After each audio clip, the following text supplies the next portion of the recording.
You know, when you grow up in a village the size of Ludowici like I did, you make friends that are solid and hard and fast, and they last you all of life. We've lived in a lot of big cities around the countryside. We lived in New York and Buffalo and all kinds of big places. And in the big towns, you make acquaintances. But in the little towns, in the villages of the United States, you make friends. And there's a big difference. And I grew up in a little town. And the family that I was closest to in Ludowici was the Fergusons. There was Mr. Bass Ferguson, who was the granddaddy of them all. There's Mr. Green Ferguson and his wife, Miss Agnes. And there was 9 Ferguson kids. And I grew up loving that whole family of Fergusons. And my closest friend was, and still is to this day, Raymond Coot Ferguson. Raymond and I was born on the same day, 10 minutes apart, and I literally grew up like a twin brother to Raymond Ferguson. We went to school together, and we hunted together, and we fished together, and we stayed in trouble together all our lives. Raymond stayed in more trouble than I did. Mr. Green or Mr. Bass or somebody was always hollering at him, "Dammit, Ray, get out of there. Dammit, Ray, don't do that." Or, "Dammit, Ray, come on over here." And we just naturally started calling him Dammit Ray. Dammit Ray Ferguson. It nearly about came his legal name. He got carried away. Dammit Ray was and is my best friend.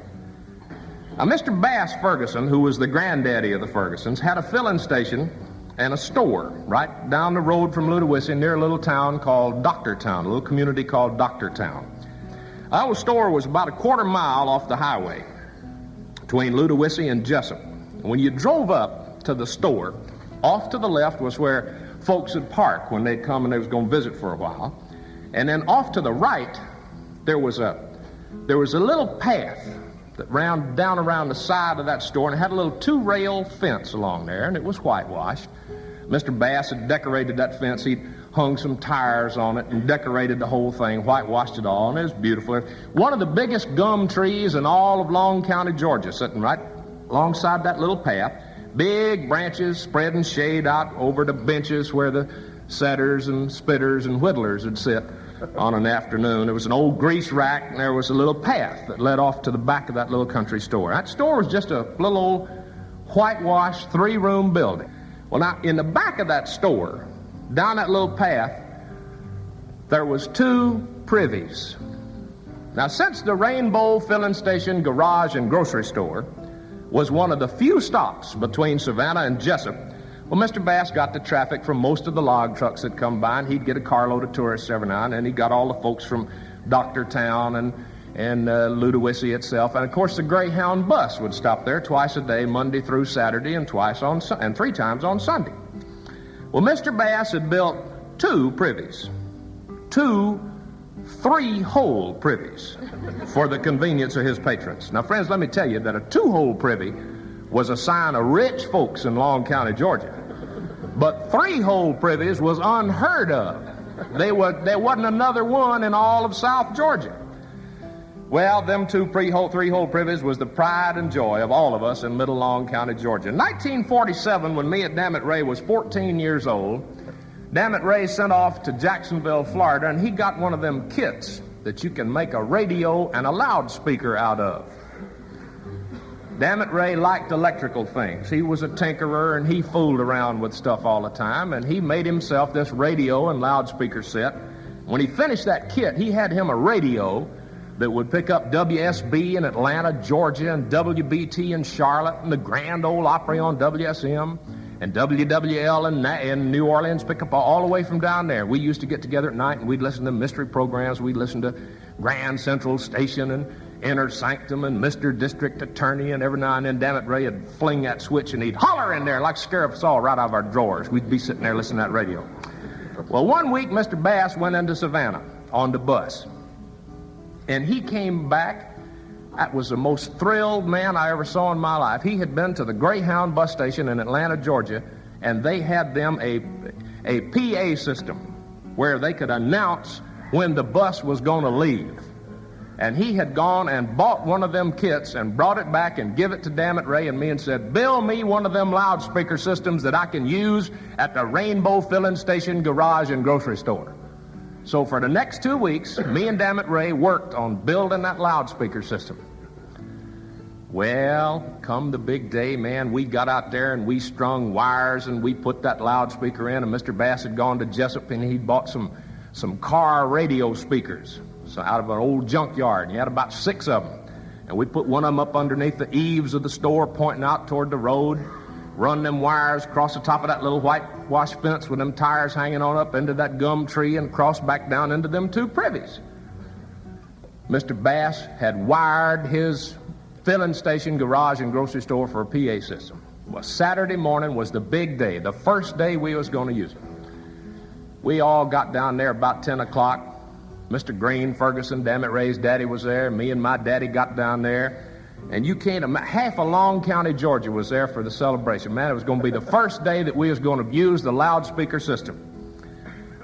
Well, about 10 o'clock we got there, and the first bus was due in at 11, and we all wanted to be there early so we wouldn't miss anything. Folks were milling around and drinking them knee-high sodas, and there was a few fellers that had started a little bit early on some of that wonderful corn whiskey that's made down there. That flock of chickens was strutting around in the front, and that old black and tan hound with the mange and the infected ear was laying right in the middle of that path that went back to them privies, and folks were swapping stories, waiting on that bus to come from Savannah. 11:10, that Greyhound bus pulled in, and all them folks kind of let out a little cheer. And the folks come piling off the bus, and they were all smiling and grinning and wondering what was going on.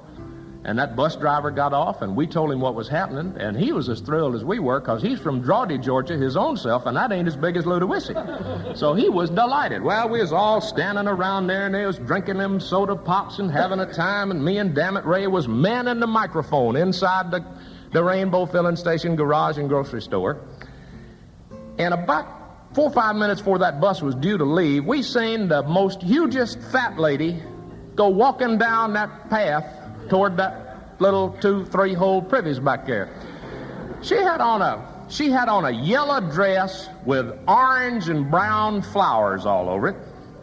She had on one of them Carmen Miranda hats, had bananas and apples and grapes all sticking out of the top of it, had about a number 6 wash bucket size purse on her arm, and she was going to be the first one to hear the loudspeaker system. And we watched her real good. She went in that pink 3-hole privy and shut the door, and we give her about a minute and a half to get herself all settled. And folks, the door of that privy just kind of blew right off the hinges. Woo!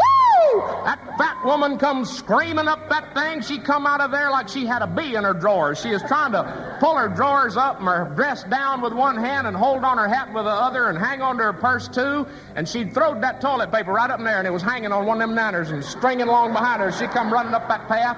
She hit that, bounced off that old dog with the mange and the infected ear, tripped over him, bumped into that gum tree, bounced off that grease rack, and just kind of drove herself in one of them tires. That old hound jumped up and looked over there and seen that skirt up over her head and them drawers, them old Martha White drawers hanging down around. He thought he'd treed the coon. Oh! He commenced to bellering and hollering.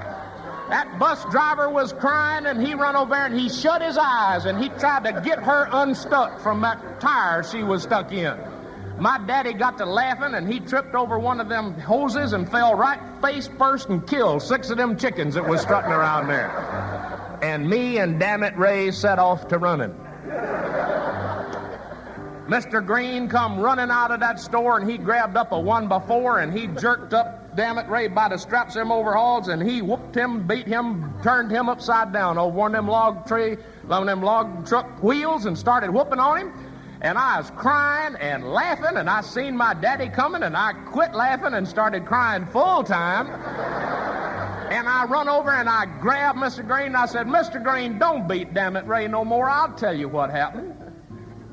We had run them wires back down to that pink 3-hole privy, and we had put them speakers down inside that hole.